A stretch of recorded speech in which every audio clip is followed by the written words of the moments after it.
Do you feel a difference in your psychology?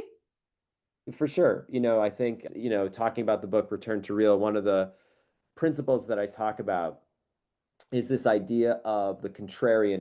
What I mean by contrarian advantage is learning to listen to what I describe as the voice of your heart, the contrarian voice of your heart. And the rest of the world is pushing in a direction. If you quiet yourself long enough, you can listen to that very quiet voice that you have inside of you that will tell you what is the right decision for you.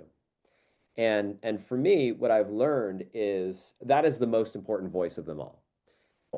But what I failed to teach in that season of life was how to listen to that most important voice. And what I've come to appreciate, Evie, is that one of the greatest strategic advantages that you can have in business and certainly in life is to learn how to listen to that voice.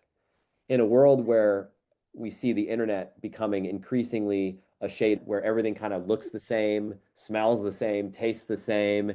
It's never been easier to get into the game, but it's never been harder to stand out, especially with the advent of AI technology. How do you differentiate yourself in your market? Well, this is what comes down to learning how to seek and speak truth, how to listen to that contrarian voice of your heart, and by definition, become a category of one in your market. Be the only one saying exactly what you are saying in the way that you are saying it in a way that makes people think, gosh, I've never heard about that before. I've never heard it expressed quite like that. And that requires listening. It doesn't require copying anybody else. It doesn't require just, trying to figure out what the algorithm wants and do more of that. It really requires listening to your voice internally and being willing to seek and ultimately speak what's true to you. Yeah, and How I'll and would I'll you? I'll expand upon that a bit now. Feeling this incredible craving to step away from technology and Mhm. be reconnected to the natural world, that's Mhm. force number two. And then force back to AI is an existential.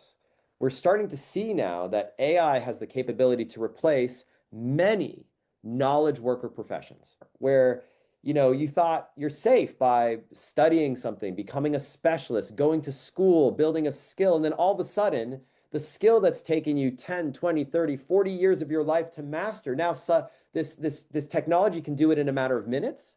Well, where does that leave you? What's your role? What's your purpose as a human being? It's leaving people grasping for what is real, wanting what's real.